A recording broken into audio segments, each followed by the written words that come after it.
नमस्कार, मैं हूं टीपी पांडे। ममता बनर्जी दिल्ली पधारी हुई हैं, दिल्ली तशरीफ लाई हुई हैं। जाहिर है कि उनके अंदर अब प्रधानमंत्री बनने की जो महत्वाकांक्षा है वो कुलाशे मार रही है। पश्चिम बंगाल में उन्होंने चुनाव लड़ा, नंदीग्राम सीट से वो हार गई।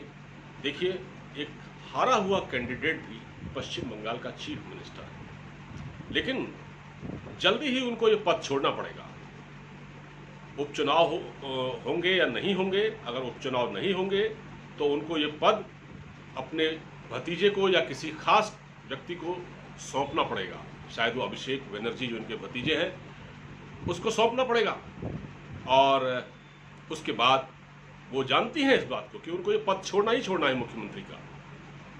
4-6 महीने बाद उनको ये छोड़ना है, फिर वो केंद्र की राजनीति में सक्रिय हो जाएंगी। तो केंद्र की राजनीति में सक्रिय होने के लिए अभी से उन्होंने भूमिका बनानी शुरू कर दी है। वो दिल्ली आई हैं, 5 दिन रहेंगी। आज उन्होंने कांग्रेस के वरिष्ठ नेता आनंद शर्मा, कांग्रेस के एक सीनियर नेता कमलनाथ, इन दोनों से भेंट की। कल संभवतः वो सोनिया गांधी से भी मिलेंगी, उनका सोनिया गांधी से मिलने का प्रोग्राम है। और 4 बजे वो प्रधानमंत्री नरेंद्र मोदी से मिली, जहां उन्होंने कहा ये शिष्टाचार भेंट थी। जब से वो मुख्यमंत्री बनी है तो एक कर्टसी होती है, उसकी वजह से वो उनसे मिलने आई है। हालांकि इस मुलाकात के दौरान उन्होंने अपने राज्य के लिए कुछ उनसे मांगा, मसलन वैक्सीन की कमी बताई तो वैक्सीन मांगी, ज़्यादा से ज़्यादा उनको वैक्सीन दी जाए उनके राज्य को। खैर, ये तो एक शिष्टाचार भेंट थी। असल मकसद ये है कि अब ममता बनर्जी को दिल्ली की सियासत में, यानी कि विपक्ष की सियासत, दिल्ली मतलब केंद्र की सियासत में उनको सक्रिय होना है। और विपक्ष की राजनीति में उनको एक खालीपन नजर आ रहा है, एक वैक्यूम नजर आ रहा है। क्योंकि कांग्रेस इस देश की सबसे बड़ी पार्टी है, लेकिन उस पार्टी का जो नेता है राहुल गांधी, उसका जो अब तक जो भी उनकी परफॉर्मेंस रही है वो संतोषजनक नहीं है, और उनके साथ चलने के लिए विपक्ष के नेता तैयार नहीं है। खुद कांग्रेस के 32 नेताओं ने 23 नेताओं ने, G23 ग्रुप कहते हैं उसको, उन नेताओं ने सोनिया गांधी को पत्र लिखा था कि हम राहुल के साथ काम नहीं कर सकते हैं। ऐसी स्थिति में कांग्रेस के अंदर तो असंतोष है। अब ये बात ममता बनर्जी भी जानती है। तो ममता बनर्जी ने एक तरह से पत्ते फेंटने शुरू कर दिए हैं, सियासत की गोटियां बिछानी शुरू कर दी हैं, और वो केंद्र की राजनीति में अब आना चाहती है। उनकी नज़र है प्रधानमंत्री की कुर्सी पर, और वो ये प्रधानमंत्री के खिलाफ तो बोलती ही रहती है। और उन्होंने ये भी कह दिया है कि हम 2024 के लिए, आज उन्होंने कहा ना 2024 के चुनाव के लिए हमें अभी से तैयारी करनी पड़ेगी। यही बोली वो, अभी से तैयारी करनी पड़ेगी। इसलिए जो विपक्ष के नेता हैं उनको लामबंद करने की कोशिश करेंगे। इस बीच अखिलेश यादव ने भी उनसे मिलने की इच्छा जाहिर किया है, उनको भी उन्होंने समय दिया है। केजरीवाल से भी उन्होंने मिलने की इच्छा जाहिर की है, वो केजरीवाल से भी मिलेंगी। तो ममता बनर्जी ने कहा है कि वो बीजेपी का खेला करेंगी, बीजेपी सरकार का। और ये अभियान 16 से चालू हो जाएगा, अपनी 15 से नहीं, 16 अगस्त से ये अभियान चालू हो जाएगा। तो अब ये है कि अब इसमें इनको सवाल इस बात का है कि जिस विपक्ष में शरद पवार जैसा घाघ नेता, कद्दावर नेता में मौजूद हो, क्या वो प्रधानमंत्री नहीं बनना चाहेगा? जहां राहुल गांधी हो, सोनिया गांधी हो, वहां सोनिया गांधी पहले तो राहुल को या फिर प्रियंका को नहीं बनाना चाहेंगी। तो ये एक राह के रोड़े हैं ममता बनर्जी की। एक बात जरूर है कि ममता बनर्जी एक जनाधार वाली नेता है, और उन्होंने 32 साल के कुशासन को उखाड़ फेंका, बुद्धदेव भट्टाचार्य को। बावजूद इसके आज भी पश्चिम बंगाल में कुशासन ही है, बहुत बुरा हाल है। मई में जब चुनाव के नतीजे आए थे, उसके बाद जो वहाँ मारकाट मची है, अब लोग सवाल उठा रहे हैं कि आपने पेगासस के जरिए जो जासूसी की गई है 40 पत्रकारों की, और करीब 50,000 लोगों की दुनिया में इसमें नाम है, और उसमें भारत के कुछ बड़े नेता भी शामिल हैं, राहुल गांधी समेत। इसमें अभिषेक बनर्जी भी फंस रहे हैं, उनके भतीजे। तो उन्होंने अब इस मामले की जांच के लिए अपने यहाँ एक आयोग गठित कर दिया है, 2 जज इसकी जांच करेंगे, ठीक, रिटायर्ड जज। अब इसी तरह कांग्रेस भी चाहती है, कांग्रेस ने भी कहा है कि जहाँ जहाँ हमारी सरकार है, जैसे छत्तीसगढ़ है, राजस्थान है, वहाँ हम ये काम भी कर सकते हैं, हम भी काम कर सकते हैं, ताकि जांच में हमारे जो लोग आए, हम ये भी देखें भाई, हम भी जांच करा के देख लें। तो लेकिन ममता बनर्जी ने क्या किया कि जो पश्चिम बंगाल के चुनाव के बाद जो वह खून खराबा हुआ, जो खून की नदियां बहीं, जितने लोग मारे गए, जो बेघर किए गए, जिनके घरों में आग लगा दी गई, उसकी जांच के लिए कोई आयोग गठित नहीं किया आज तक। न कभी सुप्रीम कोर्ट से इसकी जांच कराने की मांग की।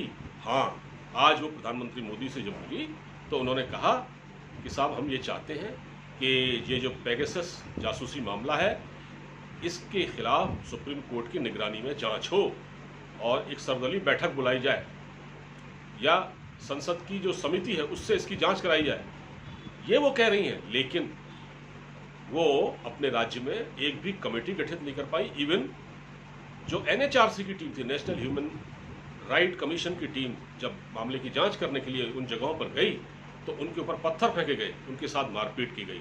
और ममता बनर्जी इस बात को जानती हैं।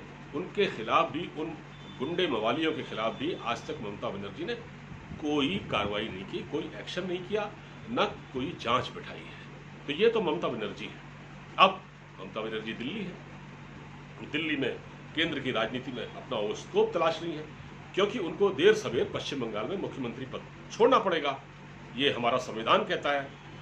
तो क्योंकि वो उनको वो जो है अपना चुनाव हार चुकी हैं नंदीग्राम से, तो उनको या तो दोबारा चुनाव लड़ना पड़ेगा या उनको पद छोड़ना पड़ेगा। तो दो में से एक काम होगा। अब उनकी नज़र इसीलिए केंद्र की राजनीति में आ गई है। अच्छा, इत्तेफाक ये है कि केंद्र की राजनीति में अभी जो वैक्यूम है, जिस तरह का माहौल है, कोई लीडर नहीं है। लीडरशिप का पूरी तरह से एक अभाव है, कमी है लीडरशिप की। कि अगर नरेंद्र मोदी के खिलाफ कोई फ्रंट भी खड़ा किया जाए, कोई मोर्चा भी बना जाए, थर्ड फ्रंट, जैसे अब तक थर्ड फ्रंट, फोर्थ फ्रंट ये बनता रहा है। ये 2018 में, 2019 में भी इसकी तैयारी की गई, 2018 में भी सुना गया, उसके बाद 2014 में भी, उससे पहले भी ये फ्रंट बनते रहे हैं, जिसमें मुलायम सिंह ने एक्टिव भूमिका निभाई थी सारे दलों को एक करने की। लेकिन ये थर्ड फ्रंट का बुलबुला उठता है, लेकिन ये फूट जाता है। इस बार क्या होगा हम नहीं कह सकते, लेकिन क्योंकि केंद्र में तो विपक्ष की जो राजनीति है, विपक्ष की में शरद पवार और जहां सोनिया गांधी और राहुल गांधी हो, वहां इतना आसान नहीं है ममता बनर्जी के लिए। ममता बनर्जी खुद को एक फ्यूचर के प्रधानमंत्री के तौर पर, भारत के प्रधानमंत्री के तौर पर, नरेंद्र मोदी के विकल्प के तौर पर प्रोजेक्ट करना चाहती है। लेकिन ममता बनर्जी को पता होना चाहिए कि ये वही ममता बनर्जी है जिनकी वो टीएमसी, तृणमूल कांग्रेस, ये कांग्रेस से ही निकली। कांग्रेस जब टूटी थी तो तृणमूल कांग्रेस उसमें से निकली और उसमें भी कांग्रेस ही लगा हुआ है।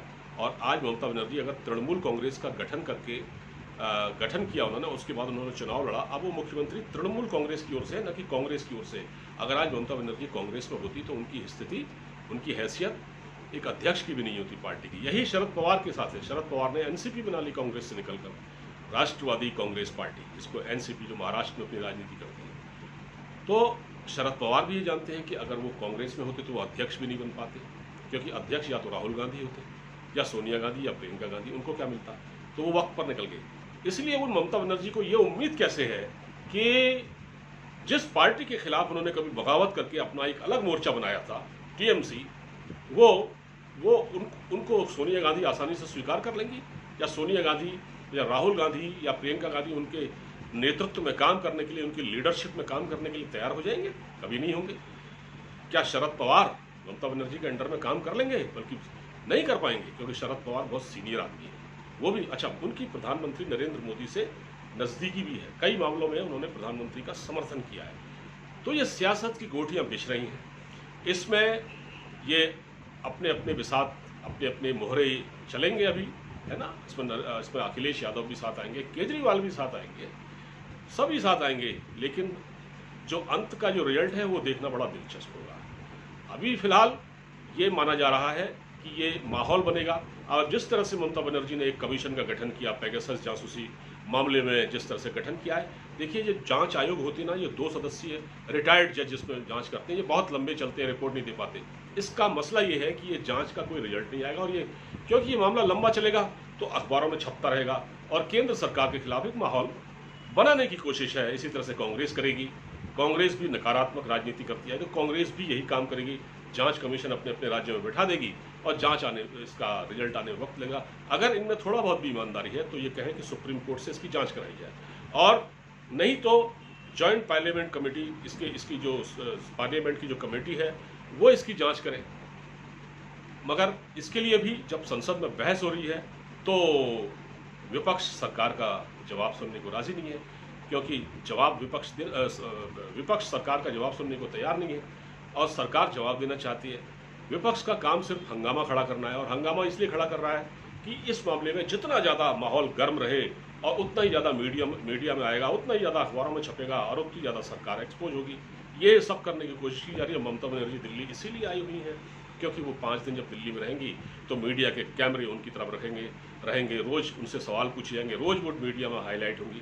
अब ये देखिए दिल्ली में ममता बनर्जी है और लखनऊ राकेश टिकैत पहुंचा हुआ है, वो अलग माहौल बना रहा है सरकार के खिलाफ। वो योगी आदित्यनाथ के वहाँ अब डिस्टर्ब करने जा रहा है सब कुछ। वो सोचता है, वो कह रहा है कि हम जैसा हमने ये कहा है कि जैसा हमने 26 जनवरी को किया था, हम उसी स्टाइल में उत्तर प्रदेश में भी विरोध करेंगे। तो ये तो हद है, ये सब हो रहा है और ममता बनर्जी दिल्ली में है एक माहौल बनाने के लिए। पता नहीं प्रधानमंत्री बन पाएंगी नहीं बन पाएंगी, लेकिन ये वक्त बताएगा। आपको वीडियो कैसा लगा? अच्छा लगा हो तो इसको बहुत बहुत शेयर कीजिएगा। अब मुझे इजाज़त दीजिए, अपना ख्याल रखिए। नमस्कार।